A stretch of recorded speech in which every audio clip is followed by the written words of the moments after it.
IPL பவுலர்ஸ்க்கு நியாயம் கேட்டு வந்திருக்கேன். நியாயத்தை நீங்களே சொல்லுங்க. இது வரைக்கும் எத்தனை மேட்ச் வந்து 150க்குள்ளேயோ இல்லை 100க்குள்ளேயோ வந்து ஒரு டீம் வந்து ஆல் அவுட் ஆயிருக்கு இல்லை டிஃபெண்ட் பண்ணியிருக்காங்க? ரொம்பவே கம்மி தான், ஒரு 4-5 மேட்ச் தான்.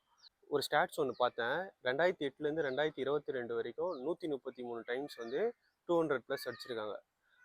2023லேருந்து 2026 இப்போ வரைக்கும் வந்து 134 டைம்ஸ் வந்து 200+ அடிச்சிருக்காங்க. அப்போ இதுலேருந்து என்ன தெரியுதுன்னா, பிச் வந்து அந்த மாதிரி கொடுக்குறாங்க. ஸோ பேட்டிங்க்கு சாதகமாகவே கொடுக்குறாங்க. ஒரு கிரிக்கெட் இந்த கேம் வந்து ஒரு பேட்ஸ்மேன் பவுலர் 2 பேருக்குமே வந்து ஈக்குவல் ஆப்பர்ச்சுனிட்டி வந்து கொடுக்கணும். ஸோ பேட்ஸ்மேனுக்கே கொடுத்துறாங்கன்னா அப்போ பவுலர் எங்கே போவாங்க? பேட்ஸ்மேனுக்கு வந்து நெக்ஸ்ட் லெவலுக்கு போகிறதுக்கான ஒரு ஆப்பர்ச்சுனிட்டி கிடைக்குது. அப்போ பவுலர் என்ன பண்ணுவாங்க? அப்போ வந்து பவுலர் வந்து அப்போ உள்ளே வரும்போதே அவங்க என்ன இன்டென்ஷனில் வருவாங்க? அப்போ அவங்களோட மைண்ட் செட் எப்படி இருக்கும்? பிசிசிஐ வந்து இதை எப்படி பார்க்க ஆரம்பிச்சிட்டாங்க அப்படின்னா, ஐபிஎல்ன்றதை வந்து ஒரு பிஸ்னஸாக பார்க்க ஆரம்பிச்சிட்டாங்க. ஸோ ஆடியன்ஸ் வராங்க, அவங்கள வந்து அந்த 4 ஹவர்ஸ் வந்து எங்கேஜாக வச்சுக்கணுன்ற ஒரு மைண்ட் செட்டில் தான் வந்து பிச்சே கொடுக்குறாங்க. ஃபார் எக்ஸாம்பிள் இப்போ நீங்கள் இப்படி யோசிங்க, 50% பேட்ஸ்மேன் இருக்காங்க, 50% பவுலர் இருக்காங்க. அப்போ வந்து அந்த பவுலர்ஸோட ஃபேமிலி வந்து எப்படியும் மேட்ச் பார்ப்பாங்க. ஸோ அவங்க வந்து என்ன மைண்ட் செட்டில் பார்ப்பாங்க?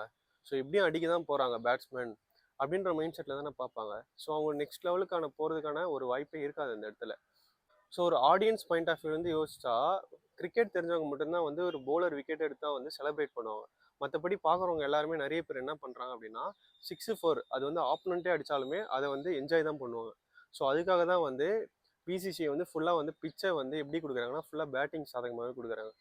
பிசிசிஐ பாயிண்ட் ஆஃப் வியூ வந்து என்ன யோசிக்கிறாங்க அப்படின்னா, ஒரு மேட்சை வந்து ஃபுல்லாக வந்து சோல்ட் அவுட் பண்ணணும் டிக்கெட், அந்த மைண்ட் செட்டில் தான் இருக்கிறாங்களே தவிர, ஒரு கேமை வந்து ஈக்குவல் ஆப்பர்ச்சுனிட்டி கொடுக்கணுன்ற மைண்ட் செட்டில் அவங்க இல்லை. பார்த்தாலே தெரியுது. பவுலர்ஸ்லாம் என்ன பண்ணுவாங்க அப்போ? நான் சொல்கிறது கரெக்டுன்னா கமெண்ட் பண்ணுங்கள். இல்லை உங்களுக்கு ஏதாவது தாட்ஸ் இருந்தால் அதையும் கமெண்ட்டில் போடுங்க. நெக்ஸ்ட் வீடியோவில் பார்க்கலாம். பை.